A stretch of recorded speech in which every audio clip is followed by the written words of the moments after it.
है अगर stock market में इंटरेस्ट तो सब्सक्राइब करना ना भूलें और साथ में ही बेल आइकन को भी प्रेस करें ऑल नोटिफिकेशंस के लिए। तो स्टूडेंट्स, आज जो हम देखेंगे वो NISM के इक्विटी डेरिवेटिव के क्वेश्चन आंसर देखेंगे। हम साथ में ही जो थ्योरेटिकल क्वेश्चन देखते हैं वो तो है ही, और प्लस आज न्यूमेरिकल क्वेश्चन के बारे में भी देखेंगे, जिससे आप जो क्वेश्चन पढ़ोगे उसमें आपको रिलेटेड 3 से 4 क्वेश्चन बन के निकलते हैं। तो welcome back to my channel. मैं अंजलि मिश्रा आपका स्वागत करती हूँ अपने चैनल पे। तो स्टूडेंट स्टार्ट करते हैं। तो स्टूडेंट, जैसे कि आप देख सकते हो कि ये क्वेश्चन आया हुआ है NISM का क्वेश्चन हम देखेंगे जो NISM 8 का होगा, और मॉक टेस्ट है बट प्लस आज कुछ न्यूमेरिकल क्वेश्चन भी हम देखने वाले हैं। और कुछ समझ में नहीं आता है तो प्लीज़ कमेंट कीजिएगा। इससे क्या होगा कि नेक्स्ट वीडियो में मैं बहुत अच्छे से और क्लियर करने की कोशिश करूँगी। और आप चाहते हो कि मैं कोई टॉपिक अलग से क्लियर करूँ तो उस टॉपिक के बारे में भी आप कमेंट करके मुझे टैग कर सकते हो, तो उसमें भी मैं आपको नेक्स्ट वीडियो में एक्सप्लेन कर दूंगी। तो ये देखिए, यहाँ पे लिखा हुआ है कि आप बायर ऑफ कॉल ऑप्शन, जो कॉल ऑप्शन का बायर होता है उसके पास क्या राइट्स होते हैं। एक तरीके से आप देखो, कभी कभी मैंने हमेशा आपको यही बात बोली है कि आपको अगर चीज़ें समझ में नहीं आती है क्वेश्चन में, क्वेश्चन पढ़ने के बाद अगर समझ में नहीं आता कि पूछ क्या रहा है, तो हमेशा आपको जो ऑप्शंस दिए हुए हैं ना, जितने भी जैसे कि 4 ऑब्जेक्टिव्स दिए हुए हैं उन्हें पढ़ना है। वो पढ़ने के बाद आपको ज़्यादा क्लियर समझ में आएगा। तो देखिए, यहाँ पे लिखा हुआ है a buyer of call option. अब यहाँ पे क्या बोला है, a buyer of call option, कि क्या राइट्स हैं, क्या है, कुछ समझ में नहीं आ रहा। तो हम यहाँ पे अब ऑप्शंस के साथ मिला के देखेंगे। Has the obligation to take delivery of assets. नहीं, डिलीवरी नहीं ले सकते आप। कितने दिन की उसमें डिलीवरी लोगे? ज़्यादा से ज़्यादा 1 मंथ का ही वो एक्सपायर होता है ना। एक्सपायरी डेट जो होती है ऑप्शन की और फ्यूचर की आपको, वो 1 मंथ की ही होती है। तो अब ज़्यादा इसका आप एक तरीके से इसको ज़्यादा दिन के लिए डिलीवर नहीं रख सकते हैं आप। जो मंथ एंड होता है आपका, थर्सडे जो लास्ट मंथ एंड होता है, और आप वहाँ तक ही उसको रख सकते हो। उसके बाद वो पोजीशन ऑटोमेटिक एग्जिट हो जाएगी। जो आपको प्रॉफिट होगा तो क्लियरिंग कॉरपोरेशन के थ्रू वो क्लियर कर दिया जाएगा। अदरवाइज जो लॉस होगा तो वो आपका वैसे भी, वो जो आपने प्रीमियम पे किया हुआ है वो ऑलरेडी उसमें निगेटिव हो ही जाएगा। वो ऑलरेडी आपने उसे पे करके रख दिया है। जो प्रॉफिट होगा वो आपको क्लियर हो जाएगा अगर आपने पोजीशन क्लियर नहीं की है तो वो आपका हिसाब हो जाएगा। ठीक है। तो has the obligation to give delivery of assets. Obligation मतलब होता है कि आप किसी चीज़ के मालिक बन जाना। मतलब आप ऑप्शन में कभी कोई चीज़ बाय करते हो ना, तो आप उसके मालिक नहीं बनते हो। ये चीज़ आपका होता है सिर्फ कैश में होता है, कि कैश में अगर कोई चीज़, कोई भी शेयर्स आप बाय करते हो तो जितना आपने शेयर्स बाय किया है उस कंपनी में आपकी उतनी हिस्सेदारी हो गई है, उतना आपके पास उतने शेयर्स हैं। आप उसको रखो, बेचो, 10 साल के लिए रखो, 50 साल के लिए रखो, या 1000 साल के लिए रखो। पर 1000 साल तक तो कोई जिंदा नहीं रहता, बट फिर भी मतलब आप जितने टाइम तक रखना चाहते हैं उसको, उतने टाइम तक आप उसको रख सकते हैं।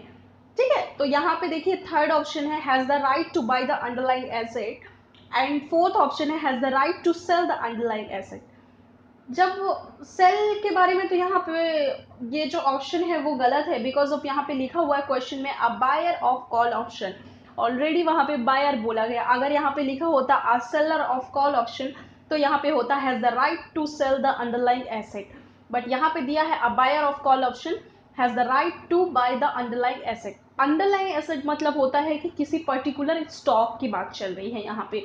तो बायर ऑफ कॉल ऑप्शन में यही होता है कि वो पर्टिकुलर उस शेयर को जो ऑप्शन में है उसको वो बाय कर सकता है। उसका प्रीमियम जो भी चल रहा होगा उसको बाय कर सकता है। इससे ज़्यादा उसके पास कोई राइट्स नहीं है वहाँ पे। ना वो उसका कोई मालिक होगा, ना उसमें कोई हिस्सेदारी होगी, ना वो परमानेंट उसको रख सकता है 10 साल के लिए। ना ऐसा है कि अभी अगर उसने पोजीशन बाय किया तो ऑटोमेटिक एग्जिट हो जाएगी। नहीं, वो सिर्फ और सिर्फ रख सकता है लास्ट थर्सडे तक। इससे ज़्यादा उसके पास कोई ऑप्शन नहीं है। तो ये इसका जो राइट आंसर होगा वो होगा has the right of has the right two by a underlying asset. और देखिए यहाँ पे जो है ना, यहाँ पे आप देखोगे कि यहाँ पे ऑप्शंस भी पूरे एक्सप्लेनेशन दिए हुए हैं। आप चाहो तो इसको वापस अच्छे से पढ़ सकते हो।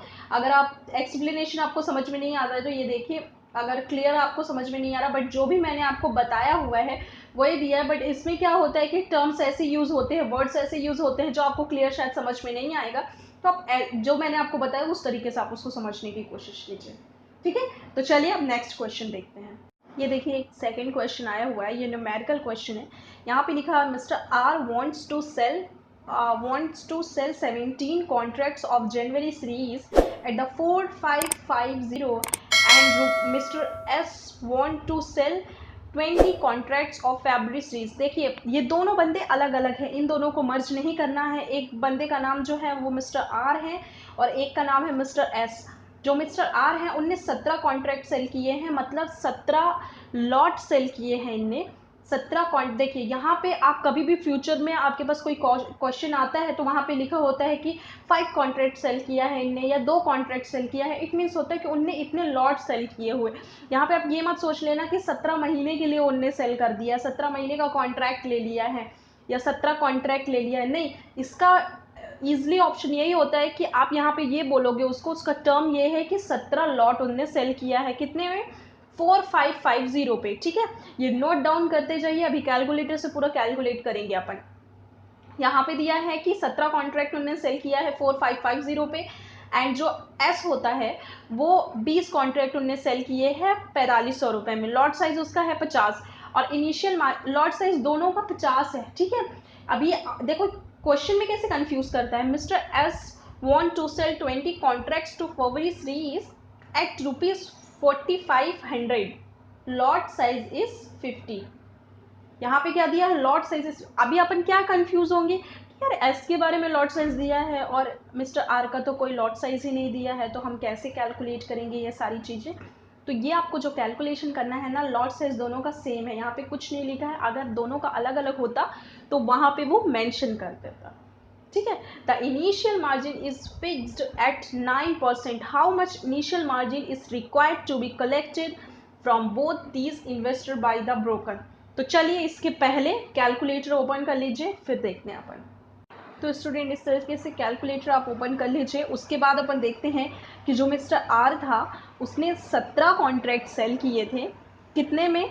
4550 में, और लॉट साइज था आपका 50 और उन्होंने वो कितना 9% दिया था, ठीक है। तो 9% अगर आप निकालोगे तो इतना आएगा 300। इनिशियल जो इंटरेस्ट लगा उनका इनिशियल वैल्यू जो लगी है वो 9% बोल रहा है वो, ठीक है।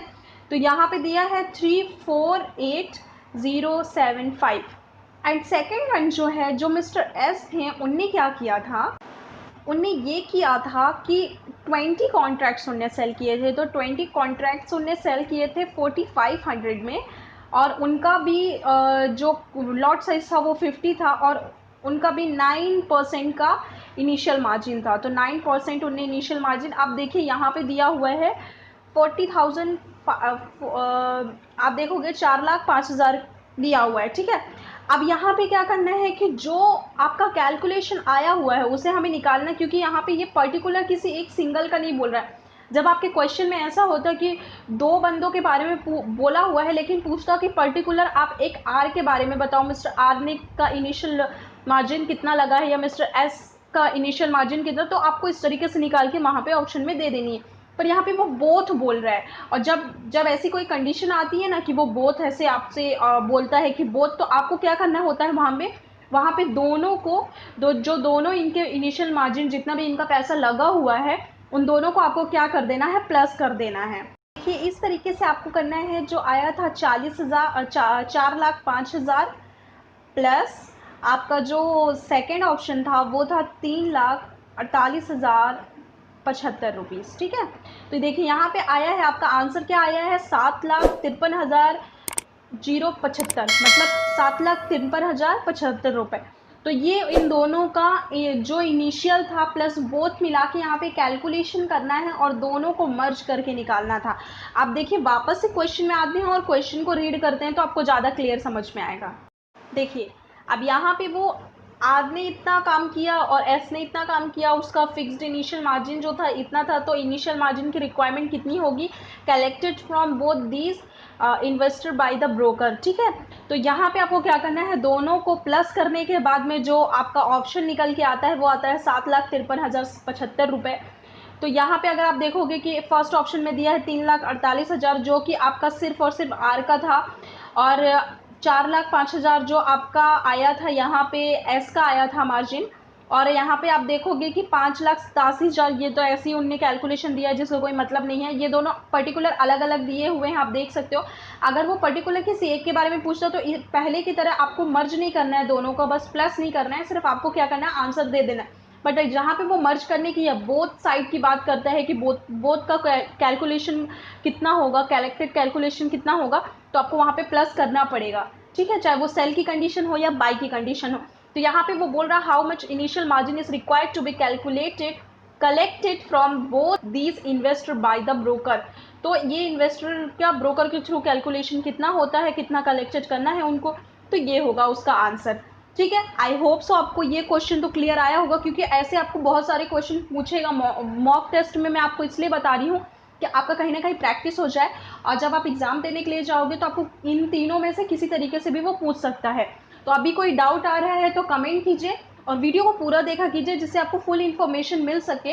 एंड साथ में आप चाहते हो कि मैं किसी दूसरे टॉपिक में भी वीडियो बनाऊं, और आप उस वीडियो चाहते हैं उसमें, तो कमेंट कीजिए मुझे। कमेंट करेंगे तो मैं नेक्स्ट वीडियो भी उसमें बनाने की कोशिश करूँगी पूरी, जिससे आपको एक वीडियो में ही सारी चीज़ें क्लियर हो सकें। और अभी तक जिन्होंने सब्सक्राइब नहीं किया, लाइक नहीं किया, बेल आइकन को प्रेस नहीं किया है, आप बेल आइकन को भी प्रेस कर दीजिए और सब्सक्राइब कर दीजिए, जिससे मैं जो भी अपडेटेड वीडियो डालूंगी वो सबसे पहले आपके मोबाइल फ़ोन में आ जाएंगे नोटिफिकेशन के थ्रू, तो आप सबसे पहले उसको देख सकते हो और अपडेटेड हो सकते हो। तो चलिए आप मिलते हैं नेक्स्ट वीडियो में, तब तक के लिए take care of your health and your family. जय हिंद।